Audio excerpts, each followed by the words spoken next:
தோழமைகள் அனைவருக்கும் என்னுடைய வணக்கத்தை தெரிவித்துக் கொள்கிறேன். நான் உங்கள் தோழி நாகசித்ரா.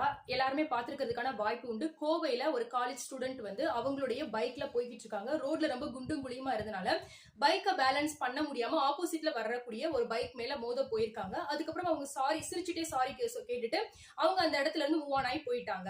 பட் வந்து ஆப்போசிட்ல மோத போன அந்த நபர் என்ன பண்றாரு அப்படின்னா, வேகமா இவங்களை ஃபாலோ பண்ணிட்டு வந்து இவங்களை ஹக் பண்ணி கிஸ் பண்ணிடுறாரு. சோ பண்ண உடனே அந்த மாணவி என்ன பண்றாங்கன்னா பயங்கரமா கத்தி கூச்சல் போடுறாங்க. சோ இந்த மாதிரியான நிறைய விஷயங்கள் வந்து பெண்களுக்கு எதிராக நடக்கிறதுனால இப்போ ரீசெண்டா வந்து ஒரு பார்லிமெண்ட்ல ஒரு பில் பாஸ் பண்ணிருக்காங்க. அதாவது முதல்ல இருந்த தண்டனைகளை இன்னுமே அதிகப்படுத்திருக்காங்க. இதுக்கு முன்னாடி எல்லாம் நம்மள யாராவது ஃபாலோ பண்றாங்க அப்படின்ற பட்சத்துல எந்த விதமான தண்டனையும் இல்ல. ஆனா இப்ப நம்மள ஒருத்தவங்க ஃபாலோ பண்றாங்க அப்படின்றது ஃபர்ஸ்ட் டைமா இருக்கு அப்படின்ற பட்சத்துல 5 இயர்ஸ் வந்து சிறை தண்டனையும், அதே இது வந்து செகண்ட் டைம் அந்த நியூசன்ஸ் கண்டினியூ ஆகுது, ஒரு தடவை அவங்களை வார்ன் பண்ணி அனுப்பின பின்னாடி மறுபடியும் அவங்க அதையே பண்றாங்க அப்படின்ற பட்சத்துல 7 இயர்ஸ் வரைக்கும் அவங்களுக்கு பனிஷ்மெண்ட்டை இன்க்ரீஸ் பண்ணிருக்காங்க.